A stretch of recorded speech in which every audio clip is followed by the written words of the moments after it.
Salut à tous, donc on se retrouve aujourd'hui, je vais mettre la caméra sur moi pour un petit déballage du Xiaomi Mi 5. Donc c'est un peu une exclusivité, on va dire, française et même mondiale, puisque j'ai la chance d'être en Chine en ce moment. Et du coup j'ai réussi à faire la queue pour avoir un Xiaomi au Xiaomi Store de Beijing.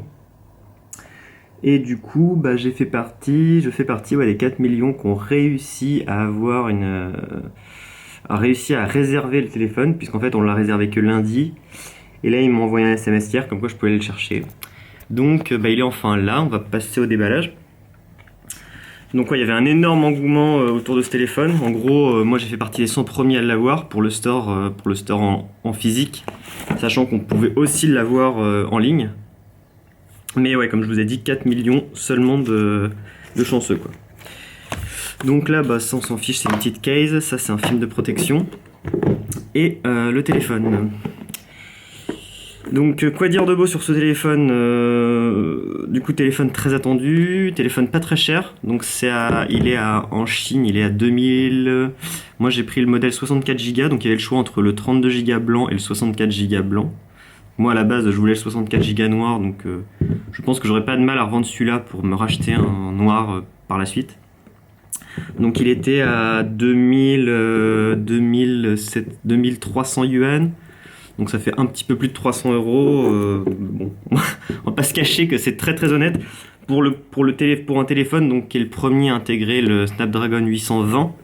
Donc c'est le dernier processeur de Qualcomm et c'est aussi un processeur donc qui a énormément de capacité. Donc on va pas se le cacher. Enfin il a pas mal de déjà bon il est très performant. Il y a eu des améliorations. En fait c'est une grosse amélioration du 810 qui était présenté l'année dernière, qui était déjà très bien, qui a des gros problèmes de surchauffe. Donc celui-là n'a pas de problème de surchauffe.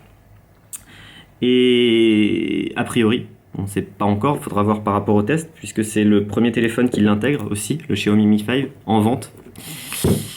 Et quoi dire d'autre sur ce processeur Moi, il y a un truc qui m'intéresse particulièrement. En fait, je suis dev Android. Et ce processeur en fait intègre la nouvelle API Vulkan. Donc je sais pas s'il y en a qui connaissent, en gros c'est une API qui permet de développer des jeux en 3D. Bref, donc voilà, il a plein de capacités, de possibilités. Je crois qu'il y a 4G+, enfin il va défoncer je crois au niveau des benchmarks. Donc on va tout de suite passer au déballage et après à la limite je pourrais aller un peu plus dans les spécificités si vous voulez. Donc ouais, le 3 Go blanc. Donc, du coup, allez hop, on l'eau. Alors, j'ai trouvé ça étonnant parce qu'en fait, sur la boîte, on a l'impression que c'est comme s'ils allaient vendre un modèle rose. Alors, je sais pas si c'est juste une coque ou si c'est vraiment un modèle, mais on a l'impression qu'ils prévoient. Ouais, j'ai vraiment l'impression parce qu'il y a il y a le port SIM. Je pense qu'ils prévoient de vendre un modèle rose. Alors, je pense que c'est. Voilà. Ça va être lancé un petit peu plus tard. Alors oui, bon, évidemment, il y a un énorme débat en France, puisque en fait ce téléphone est super, il est pas cher et tout, mais il y a un gros problème, en fait, il intègre pas la bande des 800 MHz, donc en gros il est pas compatible avec un tiers des réseaux français au niveau de la 4G, donc c'est un peu problématique. Mais moi, puisque je reste en Chine pour le moment jusqu'en juin, ça me posera aucun problème. Donc le téléphone, donc je sais pas si vous connaissez sûrement le Nexus. Moi c'était mon ancien téléphone, le Nexus 5 de chez Google. Donc à peu près par rapport à la taille, c'est à peu près la même chose. De toute façon je vais le sortir. Hop. C'est à peu près la même chose, taille d'écran. Hop. Mais par contre ce qui est impressionnant c'est qu'en fait il est plus grand et il est hyper léger quoi. J'ai ma copine qui a un iPhone 6, il est carrément plus lourd, un iPhone 6S. Et celui-là, il a vraiment l'impression de légèreté. Et après, en fait, on a l'impression que c'est comme si j'avais un téléphone qui avait pas de batterie, en fait. Donc bon, par contre, il est entièrement en chinois. Donc moi, je suis pas hyper bon en chinois, mais ça va le faire quand même. Donc on a le téléphone, et puis bon, au niveau des petits accessoires, on a un petit fascicule, une petite,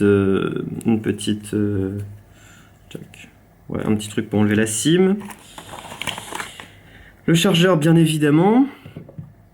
Bon, je vais pas revenir sur toutes les caractéristiques du téléphone, vous les connaissez, mais en gros, il y a un truc par exemple qui est génial, c'est qu'il peut se recharger hyper rapidement. Il intègre un nouveau protocole a priori. Je sais pas si je dis une bêtise, mais en gros il peut se recharger à 80% en quelques minutes. Et le fameux USB-C, donc ça je l'attendais plus ou moins, puisque normalement c'est la nouvelle norme, enfin c'est pas une norme, c'est plutôt un format, mais c'est aussi une norme, enfin c'est aussi lié à l'USB, on peut le lier à l'USB 3, mais c'est plus un format de prise, en gros qui est réversible. Donc ça existait déjà sur les Nexus, sur les derniers Nexus de l'an dernier, et là il l'est enfin sur ce téléphone, et pas sur les Galaxy S6 ou... Pas là sur les Galaxy S7, pardon. Bon, en gros, ils sont un peu radins sur la boîte, il n'y a que ça. Il n'y a rien d'autre, de toute façon, on n'a rien besoin d'autre. Et le fameux téléphone. Bon, bah, je vais l'allumer de toute façon. Je suis à 5 minutes de vidéo, je peux vous faire une petite présentation de l'interface. Donc, je vais laisser les plastiques de devant, je vais laisser le plastique de derrière. Hop. Donc ouais, l'écran par contre c'est impressionnant, c'est la première fois que je vois un écran comme ça. Il est borderless, vraiment borderless. Ça fait longtemps qu'on l'attendait, genre sur les iPhones ou quoi. Et là, l'écran est enfin borderless. Alors j'espère qu'ils m'ont mis un petit peu de batterie. Au pire, je vais le recharger. Et donc il a une spécificité aussi qui sont présentées à la conférence. C'est que a priori, il a une super visibilité en plein jour. Donc ça sera à tester. Mais a priori, même en plein jour, l'écran reste super lumineux.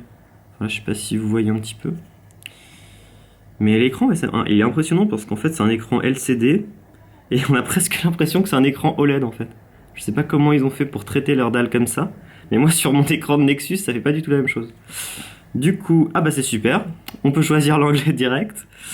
Hop, je vais choisir l'anglais. Alors oui, voilà. Donc ça, c'est un petit peu un truc particulier. C'est qu'en fait, il y a deux ROM.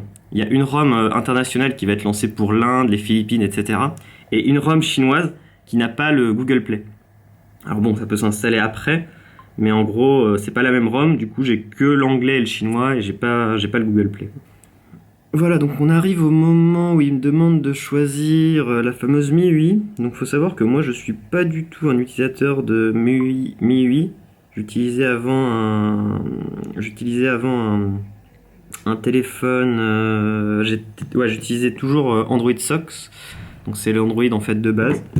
Et en gros, ce que je sais sur MIUI, c'est que c'est une interface. Bon, c'est une surcouche Android qui est assez légère et plutôt personnalisable en fait.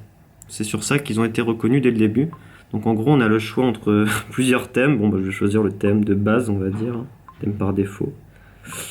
Et je suis sur l'interface. Voilà. Donc alors, qu'est-ce qu'il me demande? Pitch to edit home screen. Voilà, donc on peut déjà le personnaliser un petit peu. Donc évidemment, je n'ai pas donc le Google Play. Mais par contre, bah, je me retrouve avec toutes les apps chinoises déjà préinstallées. Donc bah voilà, donc qu'est-ce que j'avais d'autre à dire sur ce téléphone? Bah, je vais l'utiliser, je vais peut-être faire une deuxième vidéo pour vous présenter des petites apps qui peuvent être sympas. Enfin moi j'ai trouvé qu'il y avait pas mal de fonctionnalités dans la caméra qui avaient l'air ultra sympa. Donc peut-être que je vais vous faire une deuxième vidéo pour vous présenter tout ça. Et puis peut-être le téléphone dans tous ses détails. Enfin voilà, là c'était plus, on va dire, une présentation générale du produit. Voilà, donc hop, je vais prendre ma caméra pour vous montrer vraiment les différences par rapport au Nexus. En termes de taille, c'est vraiment la même chose en fait. Hein. L'écran est quand même plus grand. Mais, alors attendez, j'attends un petit peu le focus, voilà. Hop, allez, voilà.